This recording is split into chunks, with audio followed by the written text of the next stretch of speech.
Bueno, jóvenes, entonces en la clase pasada nosotros habíamos hablado del equilibrio químico y habíamos hablado cómo calcular la constante de equilibrio de una reacción química. También habíamos dicho que dependiendo del valor de la constante, si era mayor que 1, menor que 1 o igual que 1, había más reactivos que productos o más concentración de producto que reactivos. Eso lo habíamos visto en la clase pasada. En esta clase vamos a hablar de otros aspectos que tienen que ver con los tipos de equilibrio químico. Recordando que hay dos tipos de equilibrio. Hay un equilibrio homogéneo y un equilibrio heterogéneo. ¿Cuál es la diferencia entre el homogéneo y el heterogéneo? Que recuerden que todas las reacciones en equilibrio, como la logran observar allí, tienen doble vía. O sea, los reactivos pueden convertirse en productos, mírenlo aquí, o los productos pueden convertirse en reactivos. Por ejemplo, hidrógeno gaseoso más yodo más nitrógeno gaseoso van a formar amoníaco, NH3. Pero ambos, tanto el nitrógeno gaseoso como el hidrógeno gaseoso, como el amoníaco, están en estado gaseoso. Entonces, como los reactivos pueden convertirse en productos y los productos en reactivos en doble vía, pero todos están en estado gaseoso, decimos que el equilibrio es homogéneo, porque todos los reactivos y productos se encuentran en el mismo estado. Pero otro ejemplo de equilibrio heterogéneo es lo contrario. De pronto los componentes que forman parte de la reacción, hay unos que están en estado líquido, otros están en estado gaseoso u otros están en estado acuoso. Por ejemplo, tenemos el caso de la reacción de carbonato de calcio. Si nosotros nos damos cuenta, el carbonato de calcio con el calor se puede convertir en óxido de calcio, que es CaO, y dióxido de carbono, que es CO2, o lo contrario. El CaO, que es óxido de calcio, y dióxido de carbono se pueden convertir en carbonato de calcio. Pero es un equilibrio heterogéneo porque el carbonato de calcio es sólido, el óxido de calcio es sólido y el dióxido de carbono es gaseoso. Eso lo que está indicando es que los componentes de los reactivos y los productos se encuentran en estados diferentes. Entonces, es un equilibrio heterogéneo. Por eso. Ahora, vamos a hablar un poco sobre el llamado principio de Le Chatelier. Le Chatelier fue el experto que trabajó mucho este tema que tiene que ver con el equilibrio químico. Le Chatelier, ¿qué decía? Le Chatelier decía que el equilibrio químico puede cambiar su desplazamiento. Es decir, hay situaciones donde los reactivos pueden convertirse en productos o los productos pueden convertirse en reactivos si uno manipula la reacción. ¿Cómo así? Por ejemplo, si yo manipulo el lado de los reactivos, automáticamente se me afecta el lado de los productos. Y si yo manipulo el lado de los productos, automáticamente se afecta el lado de los reactivos. ¿Por qué? Porque esta reacción va en doble vía. Los reactivos pueden convertirse en productos y los productos pueden convertirse en reactivos. Quiere decir que inmediatamente existan algunas perturbaciones de lado y lado, toda la reacción de lado y lado se va a afectar. Es lo que tenemos que tener en cuenta. Eso fue lo que especificó Le Chatelier en su principio. Ahora, Le Chatelier hablaba de 3 factores que influían en que se afectara el equilibrio químico. Por ejemplo, la temperatura es uno de esos factores. Ya les voy a explicar por qué. Otro ejemplo es la concentración de los productos. Es otro factor, óigase bien, que puede afectar el equilibrio de la reacción. Y otro es la presión. Vamos a poner un ejemplo sencillo con relación a la temperatura. Por ejemplo, el nitrógeno gaseoso más el hidrógeno gaseoso en doble vía puede producir amoníaco. O lo contrario, el amoníaco puede convertirse en hidrógeno gaseoso y nitrógeno gaseoso. ¿Qué pasa? Que para el lado de ahí, para que se forme el amoníaco, la temperatura que debo aumentarlo hasta 300 grados centígrados. ¿Ya? Y si yo no quiero formar amoníaco, lo que hago es bajar la temperatura. Entonces, ya no se me va a formar amoníaco, sino nitrógeno gaseoso e hidrógeno gaseoso. Un ejemplo, si yo meto el nitrógeno gaseoso y el hidrógeno gaseoso en un tanque, pero no llega a una temperatura de 300 grados centígrados, ¿qué voy a tener en el tanque? Solo en el tanque voy a tener nitrógeno gaseoso e hidrógeno gaseoso, porque yo sé que para formar amoníaco debo llevar la temperatura dentro del tanque a 300 grados centígrados. Si no, lo que voy a tener en el tanque es nitrógeno gaseoso e hidrógeno gaseoso. A ese método le llaman en la industria el método Favar. ¿Qué es el método Favar? El método Favar es el método en el cual se obtiene amoníaco de manera industrial. ¿Qué es lo que hace? Aumentan la temperatura hasta 300 grados centígrados para que se forme el amoníaco. Entonces, ¿qué logramos observar allí? Que la reacción para la derecha es endotérmica. ¿Por qué endotérmica? Porque absorbe calor.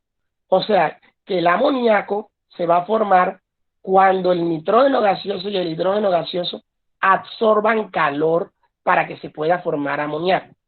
Pero en la vía contraria, a lo contrario, la reacción ya no es endotérmica, sino exotérmica. ¿Qué quiere decir eso? Que cuando yo le bajo la temperatura al reactor por debajo de los 300 grados centígrados, ya no tendríamos amoníaco, sino que tendríamos hidrógeno gaseoso y nitrógeno gaseoso porque el amoníaco liberó calor. Entonces, lo que tenemos que tener claro es que de un lado la reacción es endotérmica y del otro lado la reacción es exotérmica. O sea que la temperatura afectaría qué se está formando. Si se estaría formando amoníaco o se estaría formando nitrógeno gaseoso o hidrógeno gaseoso. Yo le pregunto a Zambrano, a una temperatura de 200 grados centígrados en ese reactor, ¿qué obtendríamos? Amoníaco, nitrógeno gaseoso o hidrógeno gaseoso. A ver, Zambrano. Zambrano. Nitrógeno gaseoso. Nitrógeno gaseoso. Y no solamente nitrógeno gaseoso, sino también hidrógeno gaseoso. Porque recuerda que está por debajo de los 300 grados centígrados. Vamos a ver si me entendió Leibis. Leibis, si tuviera una temperatura Leibis mayor a los 300, ¿qué tendría en el reactor? Tendría amoníaco, ¿no? Claro, amoníaco, porque ya quedó claro que a una temperatura mayor de 300 la reacción no iría para la izquierda, sino para la derecha. Eso es lo que habla Le Chatelier, que hay factores que pueden afectar el equilibrio químico. Otro factor que podría afectar el equilibrio químico es la concentración. Por ejemplo, si tenemos una reacción que carbonato de calcio, una reacción en doble vía, por ejemplo, tenemos carbonato de calcio, va a producir en doble vía óxido de calcio y dióxido de carbono.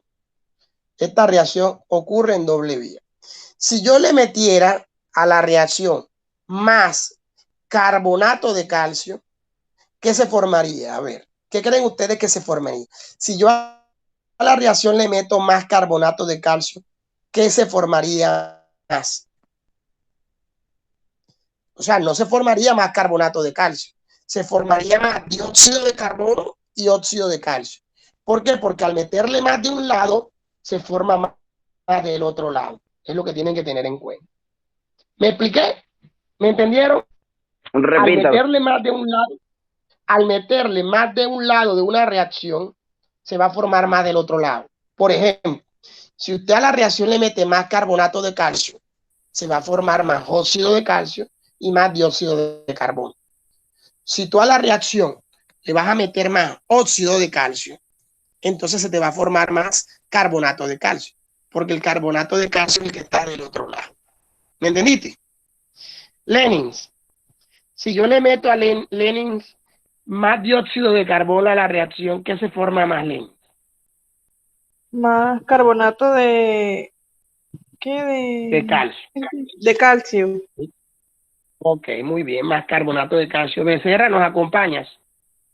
Becerra. Becerra. Te veo conectada, pero no habla. A ver, entonces, vamos a ver, Zambrano, si le meto más óxido de calcio, ¿qué se forma más, Zambrano? Más, si le mete más óxido de calcio, le da Ujú. más, le da más óxido de calcio, creo que es así. No, mijo, si tú le metes más óxido de calcio, se te va a formar más carbonato de calcio del otro lado. Porque si tú le metes Mm, más de un lado de la reacción, se te va a formar más producto, pero del otro lado de la reacción. ¿Y qué es lo que hay del otro lado de la reacción? Carbonato de calcio, que es ah, CaCO3. ¿Ya? sí. Ahora, la presión es lo mismo.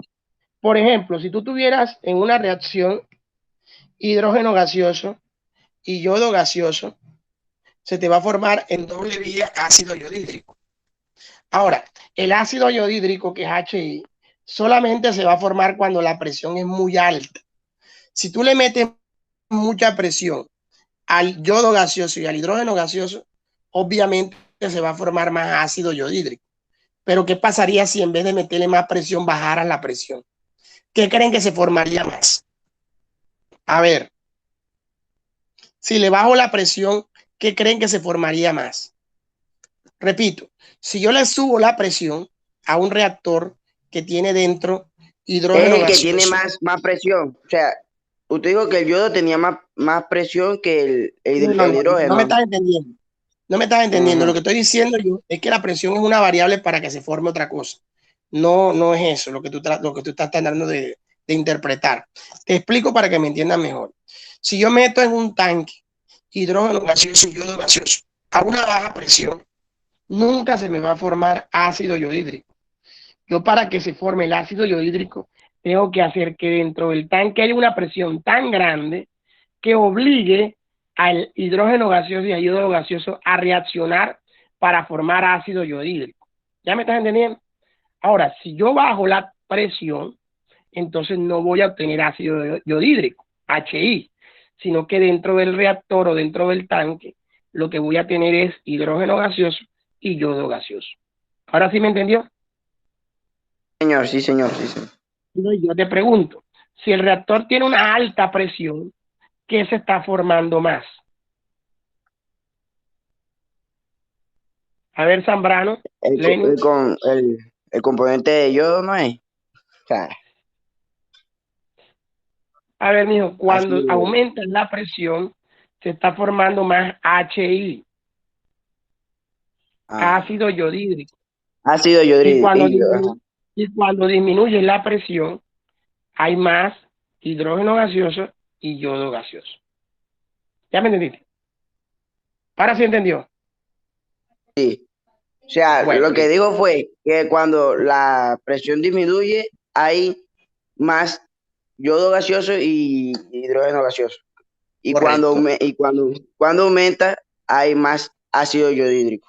Muy bien, perfecto. Entonces, recapitulando, los factores que afectan el equilibrio químico son tres: la temperatura, la concentración, es decir, si le echan más de un lado, le echan más del otro, o la presión, que también influye en el equilibrio químico a ver qué se forma más, si lo que hay del lado derecho o lo que hay del lado izquierdo. Eso es lo que quiero que tengan claro. ¿Qué vamos a hacer en la actividad del día de hoy de lo que acabo de explicar sobre el principio del Chatelier? Yo les voy a dejar unos videos y ustedes los videos los van a observar y yo les voy a hacer unas preguntas sobre el video. Les voy a preguntar que cuál creen ustedes en los tres videos que les voy a dejar, qué factor está afectando el equilibrio químico en los tres videos. Si la temperatura, si la concentración o la presión y el volumen. Ustedes tienen que identificar los factores que están afectando el equilibrio químico allí y me tienen que justificar por qué. ¿Entendido? Esa es la actividad que les voy a dejar de química para el día de hoy. Entonces,